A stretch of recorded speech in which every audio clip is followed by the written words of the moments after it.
दिल्ली के सांसद मनोज तिवारी ने दिल्ली के मुख्यमंत्री अरविंद केजरीवाल को चंडीगढ़ में की गई घोषणाओं के मुद्दे पर घेरते हुए कहा कि वे विजिलेंस और विभाग लैस मुख्यमंत्री हैं। केजरीवाल गॉबल्स की तरह एक झूठ को 100 बार बोलते हैं और समझते हैं कि लोग उनके झूठ को सच मानने लगेंगे। मनोज तिवारी चंडीगढ़ दौरे के दौरान पार्टी कार्यालय कमलम में पत्रकारों से बातचीत कर रहे थे। उनके साथ भाजपा अध्यक्ष अरुण सूद, पार्टी प्रवक्ता कैलाश जैन, बिहार से पार्टी के वरिष्ठ नेता प्रमोद कुमार, दिल्ली भाजपा सचिव इशप्रीत बख्शी, दिल्ली भाजपा मीडिया प्रभारी नीलकंठ भी मौजूद थे। आज झूठ नहीं है हमारे बीच में। आज मनोज तिवारी जी, शायद मैं समझता हूँ कि कोई परिचय के मोहताज नहीं है, लेकिन फिर भी वो चंडीगढ़ में हमारे लिए आए हैं, तो एक बार फॉर्मली उनका परिचय मैं करवा दूं कि पूरे हिंदुस्तान में नहीं, पूरी दुनिया में जो है वो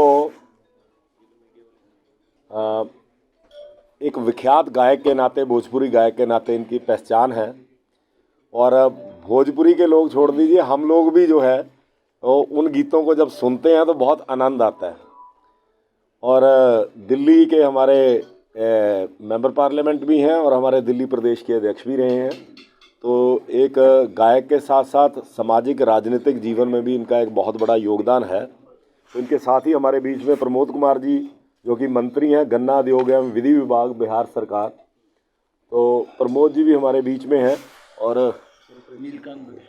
हाँ जी, नीलकांत बख्शी जी हैं, इमप्रीत बख्शी जी हैं, जो हमारे दिल्ली से ही आए हैं। तो मैं मनोज जी से रिक्वेस्ट करूंगा कि कल हमारे यहाँ पे दिल्ली से एक स्पेशल जो है व्यक्ति यहाँ आए थे, तो उनके विषय में भी ज़रूर हमें कुछ रोशनी डालें, क्योंकि आप दिल्ली के हैं, दिल्ली में आपने उनको देखा है। तो अब मैं मनोज जी से रिक्वेस्ट करूंगा कि वो अपनी बात रखें। भारतीय जनता पार्टी जितना पूर्वांचल के लोगों का सम्मान करती है, उतना देश में कोई दूसरी पार्टी नहीं है।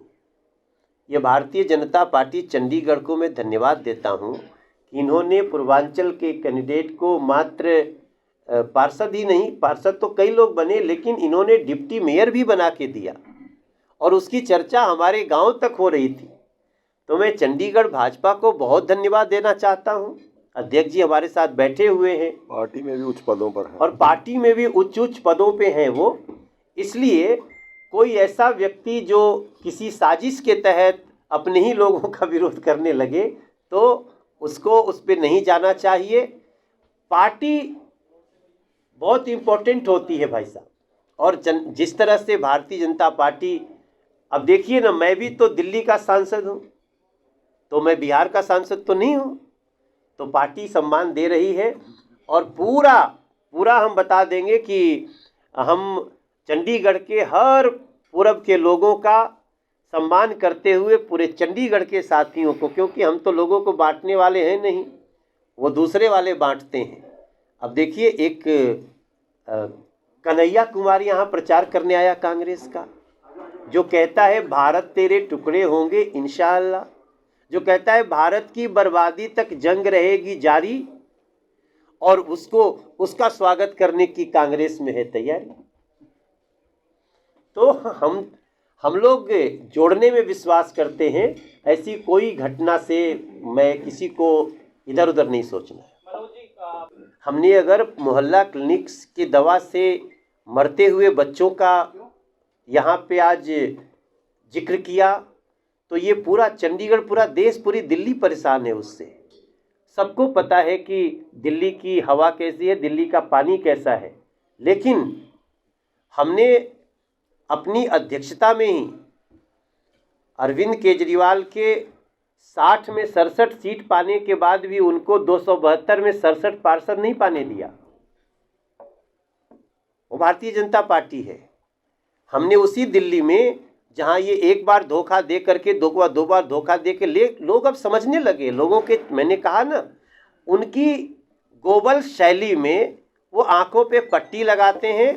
और मैं पूरा विश्वास के साथ कहता हूं कि अब उनका दिल्ली से भी अंतिम सांसें हैं उनकी सरकार की। और चंडीगढ़ जैसे, उत्तराखंड जैसे, गोवा जैसे जगह पे तो लोग उनको खुद ही उनको आईना दिखा देंगे। एक लास्ट क्वेश्चन सर, इसकी बात करूं क्या, उनके बारे में आप सब पहले से भी जानते हैं। लेकिन एक व्यक्ति जो विजनलेस भी है और डिपार्टमेंटलेस भी है, न उसके पास विजन है न डिपार्टमेंट है। आपको मालूम होगा कि दिल्ली के मुख्यमंत्री के पास एक भी विभाग नहीं है।